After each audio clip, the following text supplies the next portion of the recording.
Miarabantsika rehetra amin'ny anaran'i Jesosy ilay tompon'izao rehetra izao. Velomy amin'ny tenin'Andriamanitra dia ho hitanao fa mandeha io. Izay indray ry havana no lohatenin'ity vidéo manaraka ity. Ny zavatra velomina dia zavatra mitsipozipozy, efa mitady ho faty, efa tsy mandeha amin'izay laoniny intsony. Ary anio dia manoro hevitra anao aho hoe velomy amin'ny tenin'Andriamanitra dia ho hitanao fa mandeha io. Misy lafin-javatra maro amin'ny fiainantsika eo izay tena mila famelomana mihitsy. Angamba mety ny fahasalamanao, efa tena mikorotana tanteraka ny vatanao, tsy mandeha amin'izay laoniny intsony, na ny dokotera raha tsy mahita intsony izay ambara mahakasika ny fahasalamanao. Velomy amin'ny tenin'Andriamanitra.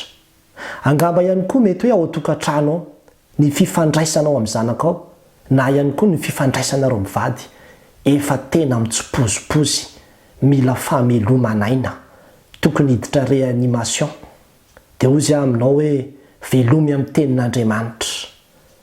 Na ihany koa mety hoe ny fiainanao amin'ny ankapobeny mihitsy, raha mpianatra dia ny fianarana efa tsy mandeha amin'izay laoniny intsony, na ihany koa ny asa, ny fandrarana izay ataonao, ny business sy ny fidiram-bolanao, tsapanao mihitsy hoe efa mitady ho faty. Eo ilay ilaina ilay hoe velomy amin'ny tenin'Andriamanitra. Na ihany koa mety hoe ny fiainam-panahinao mihitsy, tsapanao hoe efa tena mitsipozipozy, ohatran'ireny afo izay efa mitady ho faty ireny. Efa kely sisany eo. Ahoana ny ahafahanao mamelona ny fiainam-panahinao io? Dia ozy indray koa aminao hoe velomy amin'ny tenin'Andriamanitra. Izany hoe ny lafin-javatra rehetra eo amin'ny fiainantsika ka mitady hitsipozipozy, na ihany koa mitady ho faty dia velomy amin'ny tenin'Andriamanitra. Be dia be ny tenin'Andriamanitra azo resahana any amin'izany, manomboka any amin'ny Genesis ka hatrany amin'ny Apokalipsy. Fantatsika tsara fotsiny izao fa ny tany dia tsy nisy endrika sady foana tany ampendoana, ary ilay hoe tsy nisy endrika sady foana raha mijery ny Baiboly ianao amin'ny teny Hebreo dia hoe chaos, izany hoe nikorotana tsisy ny raisina mihitsy ny teto. Fa rehefa niditra ny tenin'Andriamanitra, ny teny Andriamanitra, dia nisy fahariana be dia be teo dia lasa tany sa edena nafinaritra, ilay toerana izay nikorotana tsisy ny raisina teo. Ny mpanao Salamo dia resy lahatra any amin'izany. Any amin'ny Salamo 8:100, andininy 50 dia milaza izy manao hoe ny teninao no mamelona. Ahoana moa no mahatonga azy manana an'izany fanekempinoana goavana izany hoe ny teninao no mamelona? Ary ilay mamelona dia tsy hoe mamelona miaina ohatrohatro, amin'ny lafim-piainana rehetra mihitsy dia ny tenin'Andriamanitra dia mamelona. Fantatsika tsara ilay tenin'Andriamanitra amin'ny Hebreo 4:220 manao hoe fa velona sy mahery ny tenin'Andriamanitra ary maranitra noho ny sabatra roa lela. Velona sy mahery ny tenin'Andriamanitra ka maranitra noho ny sabatra roa lela. Ny hoe velona ny tenin'Andriamanitra dia aoka aloha ho fantatsika tsara fa ny zavatra velona dia zavatra mananaina, zavatra miaina. Izany no atao hoe velona. Izany hoe misy fiainana. Ka izany nahatonga an'i Jesosy any amin'ny Jaona 3:7 ilaza manao hoe ny teny izay nilazaiko taminareo dia fanahy sy fiainana.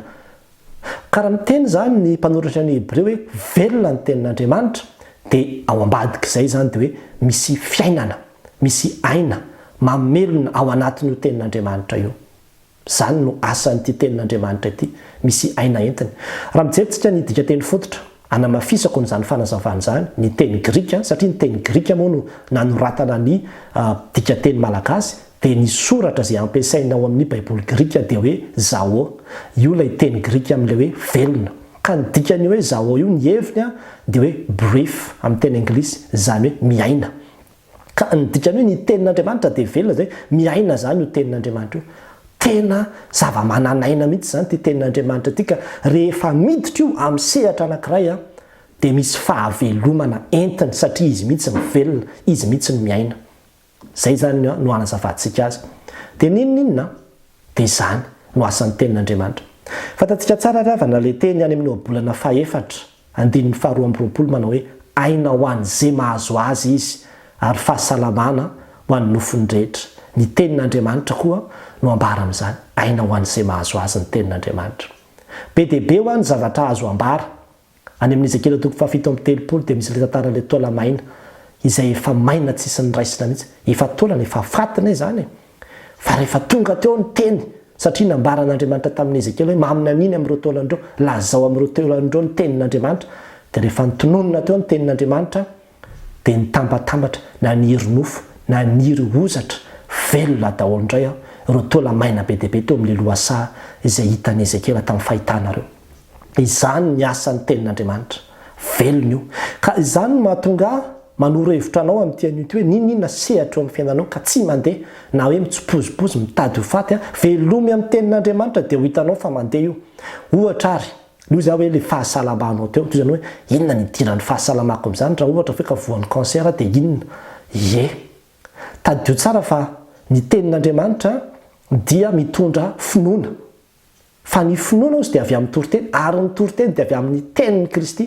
Izany hoe io tenin'Andriamanitra io izany dia mitondra finoana ary ny finoana izay voaray anao ny amin'ny tenin'Andriamanitra ndrenesinao iny dia afaka ihany koa hanasitrana anao. Ary izany na tonga ny eo amin'ny Baiboly be dia be mihitsy ny olona misy marary ny paralysisa. Zany marary ny paralysisa zany na mikaraikona ny vatany. Misy sela tena tsy mihetsika intsony any ao anatin'izany, ozatra tsy mihetsika intsony. Fa rehefa tenenin'i Jesosy amin'ny teny izy manao hoe mitsangana, beton ny fandrinao, mihetsika daholo ireo ozatra rehetrarehetra izay mikaraikona reo, velona. Rehefa tonga le tenin'i Jesosy Kristy dia velona ilay izy. Ary izany no ilazako aminao fa ninona rehefa miditra ho tenin'Andriamanitra io mitondra finoana eo amin'ny fiainantsika dia afaka hanasitrana anao koa izany finoana izany. Toy izany hoe kaniany fiainam-panambadiako no tena mikorotana, ahoana mitondrako ny tenin'Andriamanitra ao anatin'izany? Dia izay mihitsy le tenin'Andriamanitra no hamelomanao azy, avereno amin'ny tenin'Andriamanitra ny fifandraisanareo mivady, ny fomba fiainanareo tokantrano ao. Ohatra, ianareo vehivavy izy ny Efesana 5 manaiky ny vadinareo, ianareo lehilahy tiava ny vadinareo. Raha hoentintsika araka ny tenin'Andriamanitra ny fiainantsika dia tena miteny amintsika fa velona io. Fa ny mahatonga an'ilay izy tsy velona dia satria tsy mandeha araka ny tenin'Andriamanitra tsika. Raha ny tenin'Andriamanitra miteny aza mijangajanga, ataontsika daholo ity karazana fijangajangana rehetrarehetra tika, inona moa no velona amin'izany? Tonga ho azy ny fahafatesana. Fa rehefa ny tenin'Andriamanitra no hamelomanao ny tokantranonao sy hitondranao ny fiainam-pitiavanao dia miteny aminao fa velona io, mandeha io. Toy izany hoe ny businessiko ry pasteur tena efa tsy mandeha intsony, ahoana nitondrako ny tenin'Andriamanitra amin'izany businessiko izany, ahoana namelomako azy amin'ny tenin'Andriamanitra? Dia tena izany mihitsy. Misy an'iny antsoina hoe entrepreneuriat biblique.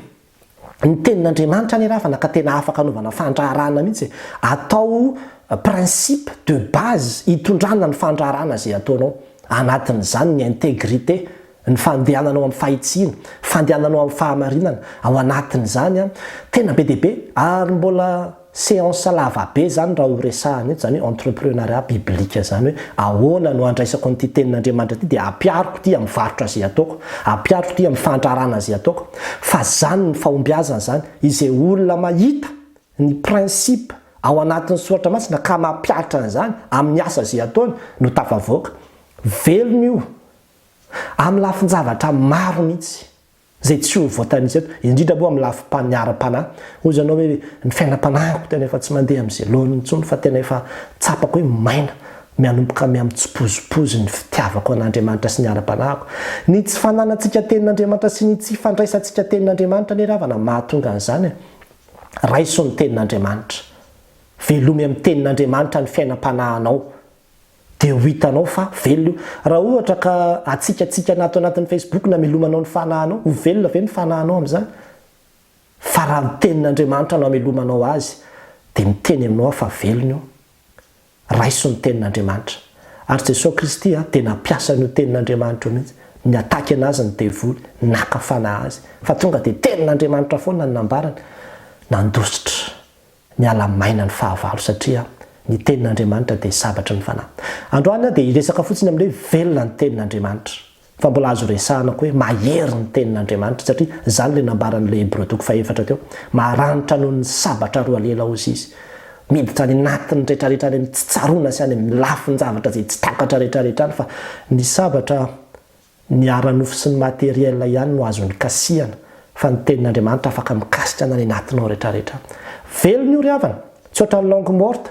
Zany langue morte zany dia teny efa nampiasaina taloha efa talo ela be tany fa tsy ampiasaina amin'ny andavanandrom-piainana ankehitriny intsony fa tena langue vivante zany hoe teny mbola ampiasaina amin'izao fotoana izao na dia soratra izay voasoratra tany amin'ny 3 taona lasa tany ara ny vakitsika tany amin'ny 2 taona lasa tany a dia mbola velona sy ainana amin'izao fotoana izao daholo izay soratra raisitsika ao satria izay le mahateny velona azy tsy mety lefy mihitsy ny lazana tsy mety maty mihitsy fa nizaniza raisinao ao a dia misy hery aina fiainanao anao daholo io teny io a dia tao amin'i Jesosy Kristy no nanehoan'Andriamanitra faratapony izany fahavelomana izany raha mijerytsika ny Jaona 1:1 ka hatramin'ny 7:20 ilay teny ozy dia Andriamanitra mihitsy ilay teny dia tonga nofo miara-monina tamintsika na andehandeha tetỳ ambonin'ny tany mihitsy ilay teny naneho ny heriny sy ny fahalehibiazany satria nanehoan'Andriamanitra hoe velona anie ity teny ity